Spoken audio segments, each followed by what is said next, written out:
Halo anak-anak kelas 9, kembali lagi di program Belajar IPA Fisika bersama Ibu Santi. Pada kesempatan kali ini, kita akan belajar mengenai kemagnetan. Baik, langsung saja ya kita mulai. Yuk. Pengertian kemagnetan. Kemagnetan adalah kemampuan suatu benda untuk menarik logam tertentu yang berada di dekatnya. Kalian dapat amati bahwa benda-benda pada animasi berikut memiliki kemampuan menarik logam tertentu yang berada di dekatnya. Sedangkan magnet adalah benda yang dapat menarik logam tertentu yang berada di sekitarnya. Jadi kalau kemagnetan berbicara tentang kemampuan atau potensi gitu ya. Kalau magnet ini berbicara tentang bendanya. Nah ini anak-anak, tentunya magnet bukan sesuatu yang asing atau yang baru ya untuk kalian semua. Ibu yakin deh, kayaknya kalian pasti pernah punya pengalaman gitu ya, entah itu mencoba, melihat gitu ya tentang magnet. Nah di sini anak-anak Ibu Santi sudah menyiapkan gambar yang berisi macam-macam magnet ditinjau dari bentuknya yang berbeda gitu ya. Yang ini anak-anak ada magnet batang. Kemudian ini magnet silinder. Ini magnet U ya karena seperti huruf U. Nah, yang ini magnet ladam atau magnet kapal kuda. Ada magnet cakram, ini disebut juga magnet kancing gitu ya. Dan yang terakhir ada magnet jarum yang biasa digunakan sebagai jarum kompas. Sejarah penemuan magnet. Pada tahun 600-an sebelum Masehi, bangsa Yunani menemukan suatu benda seperti batu di alam. Benda yang ditemukan di wilayah Magnesia tersebut ternyata dapat menarik besi. Sesuai dengan tempat ditemukannya, Magnesia, benda itu akhirnya diberi nama magnetit. Sekarang kita mengenalnya sebagai magnet. Nah, ini anak-anak kurang lebih ya gambaran tentang penemuan bangsa Yunani dalam sejarah penemuan magnet. Seperti ini kurang lebih ya. Jadi seperti batu, tapi dia bisa menarik besi seperti itu. Sifat kemagnetan. Sifat kemagnetan benda ditentukan dari susunan magnet elementernya. Jadi magnet elementer ini adalah pembawa sifat magnetnya anak-anak. Nah ini dia, susunan magnet elementer berbagai bahan. Ada bahan non-magnetik, bahan magnetik, dan magnet itu sendiri. Nah, anak panah di sini anak-anak, ini tuh mewakili magnet elementer gitu ya. Jadi kalau yang bahan non-magnetik, ini bahan yang tidak bisa dijadikan magnet gitu ya. Magnet elementernya tuh posisinya acak banget gitu ya. Sedangkan kalau yang bahan magnetik itu magnet elementernya berkelompok ya. Jadi acaknya tapi sudah berkelompok seperti ini anak-anak. Nah, bahan magnetik ini bisa dijadikan sebagai bahan magnet buatan gitu ya. Jadi bisa diubah nanti menjadi magnet buatan. Sedangkan kalau kita bandingkan dengan magnet gitu ya. Ini magnet elementernya tersusun dengan rapi dan mengarah ke satu arah tertentu, seperti itu ya. Bahan magnetik, kita lihat satu persatu ya anak-anak ya. Bahan magnetik itu apa sih gitu. Nah, bahan magnetik disebut juga sebagai ferromagnetik. Bahan yang dapat ditarik dengan kuat oleh magnet. Jadi sangat responsif gitu anak-anak ya. Kalau ada magnet, dia langsung bereaksi atau merespon seperti itu. Contohnya ada besi, nikel, kobalt, dan baja. Nah ini magnet elementer, bahan magnetik. Ya anak-anak ini ketika posisinya jauh dari magnet, berkelompok, dan acak gitu ya, tapi sudah berkelompok ini ya. Kemudian ketika bahan magnetik dekat dengan magnet, itu si magnet elementernya itu mudah langsung itu ya merapikan dirinya seperti itu. Makanya bahan magnetik ini nanti bisa dijadikan magnet buatan anak-anak. Ini ya, ada besi, nikel, kobalt, baja gitu ya. Berikutnya, bahan non-magnetik. Yang pertama, paramagnetik. Bahan yang tidak dapat ditarik. Atau kalaupun dapat ditarik, itu ditarik lemah oleh magnet. Contohnya, ada tembaga, platina, aluminium, dan magnesium. Nah, ini susunan magnet elementer bahan paramagnetik. Ketika jauh dari magnet, ini anak-anak ya, saling cuek satu sama lain. Pokoknya acak lah seperti itu. Ketika dekat dengan magnet, sebagian itu ada yang searah dengan magnetnya gitu ya. Jadi mengikuti magnetnya, tetapi masih ada beberapa yang tidak mengikuti arah magnetnya. Jadi bisa dikatakan ini masih ada yang nggak nurut gitu ya. Nah, sedikit sih ini ya. Nah, akibatnya bahan paramagnetik ini tidak dapat ditarik atau ditarik lemah oleh magnet. Nah, ini contohnya tembaga, platina, aluminium. Ini bisa ditarik lemah oleh magnet. Berikutnya ada bahan diamagnetik. Bahan yang sedikit menolak magnet. Nah, ini malah menolak atau ditolak oleh magnet nih anak-anak. Ya, jadi kalau ada bahan diamagnetik, kemudian kita dekatkan magnet, malah bukannya nempel, tapi malah menjauh anak-anak ya. Kita lihat apa aja sih bahan diamagnetik. Ada bismut, seng, perak, emas, dan timah hitam. Nah, ini kondisi magnet elementer bahan diamagnetik. Ketika jauh dari magnet, ini ya, masing-masing cuek satu sama lain, terus arahnya sembarang, acak banget gitu ya.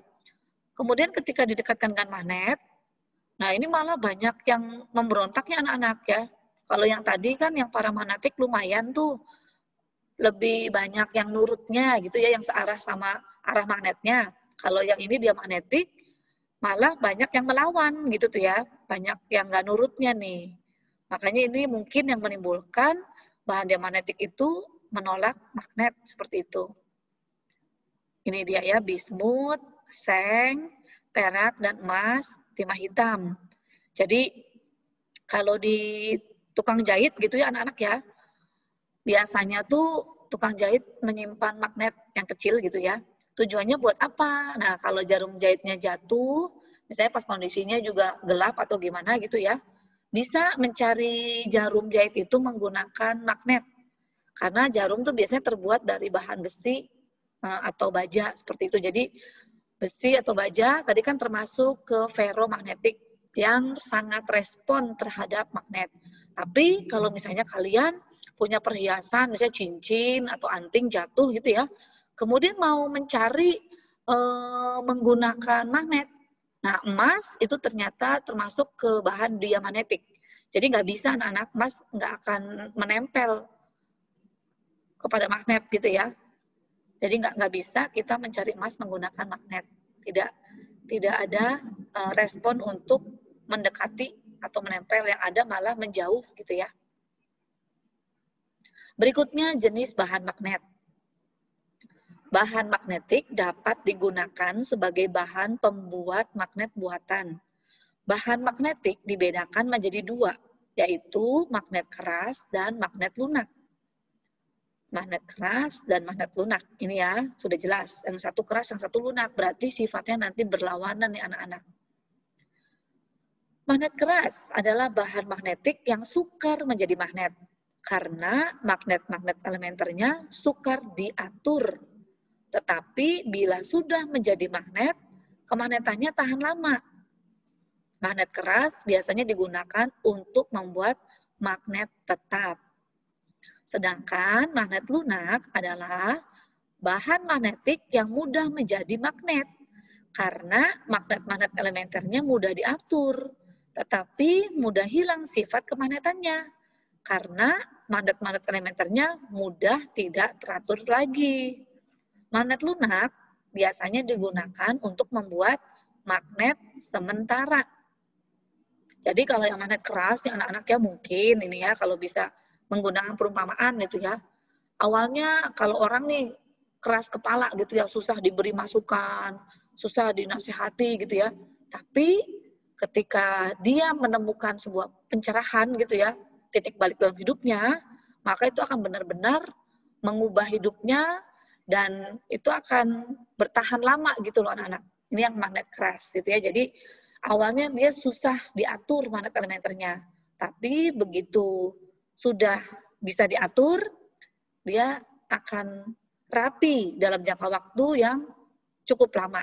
Makanya bisa digunakan sebagai magnet tetap. Berbeda dengan magnet lunak anak-anak. Gampang sih diaturnya gitu ya, tapi nanti gampang juga berantakannya. Jadi kalau magnet lunak ini sebagai bahan magnet sementara. Kita lihat contohnya apa sih magnet keras dan magnet lunak gitu ya. Yang magnet keras contohnya itu baja.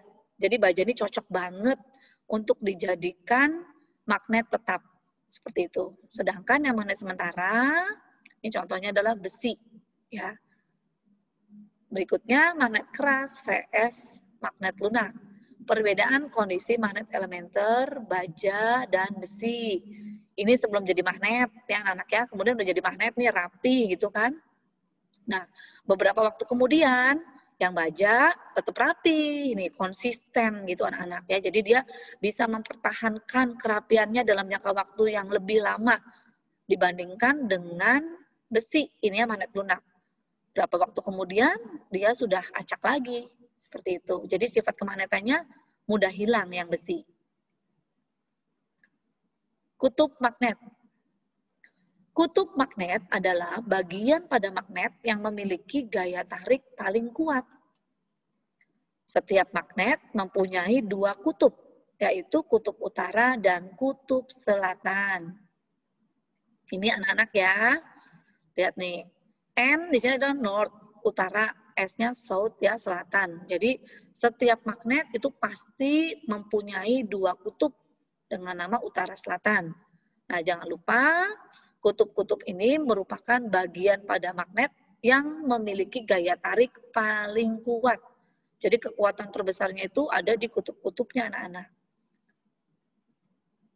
Nah, ini interaksi antar kutub magnet. Apabila dua kutub magnet didekatkan, maka akan terjadi interaksi.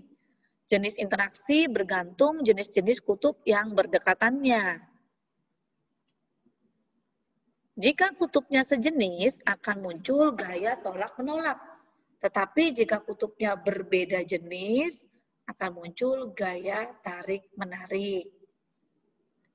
Nah, ini anak-anak. Kalau yang berbeda jenis, ya, itu nanti tarik-menarik. Nih. Tapi kalau yang sejenis, sama, gitu ya, dia akan menjauh atau tolak-menolak seperti itu. Potongan magnet. Jika sebuah magnet dipotong menjadi dua, ternyata hasilnya berupa dua magnet yang lebih kecil. Dan masing-masing memiliki kutub utara dan selatan.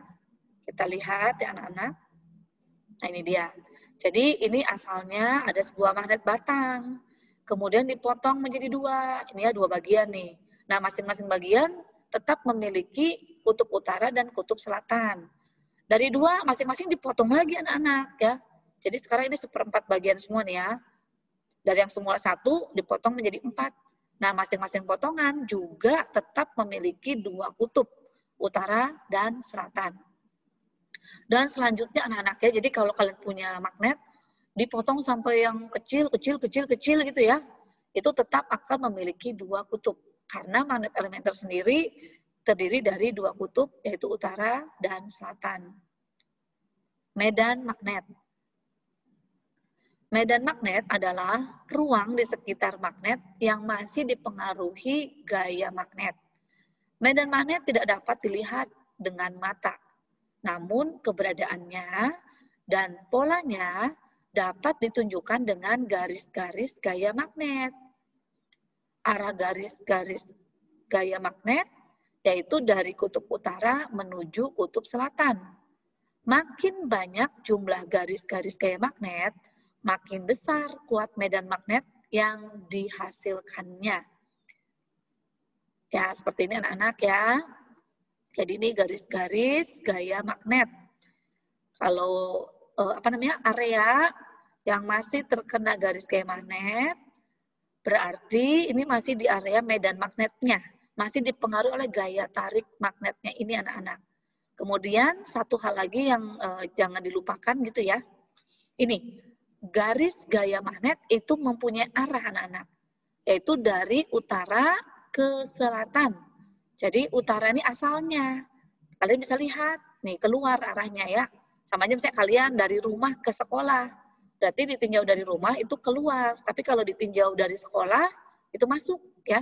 Ini arahnya dari utara ke selatan. Ada sebuah lagu sih yang untuk mengingatkan kita gitu supaya nggak lupa. Aduh, dari mana ya? Barangkali lupa nih. Dari utara ke selatan. Nah, itu semoga tahu lagunya ya. Seperti itu. Baik anak-anak, semoga materi ini dapat membantu proses belajar kalian, khususnya untuk pengenalan awal tentang kemagnetan. Terima kasih yang sudah menyaksikan dari awal sampai akhir. Ditunggu yang belum subscribe, subscribe ya, supaya Bu Santi makin bersemangat untuk menghasilkan video-video pembelajaran lainnya ya. Juga like dan komentar positifnya supaya nanti barangkali masukan-masukan dari kalian bisa lebih membuat video-video Ibu jadi lebih baik lagi. Terima kasih semuanya. Dadah, tetap semangat, jaga kesehatan ya. Tuhan memberkati.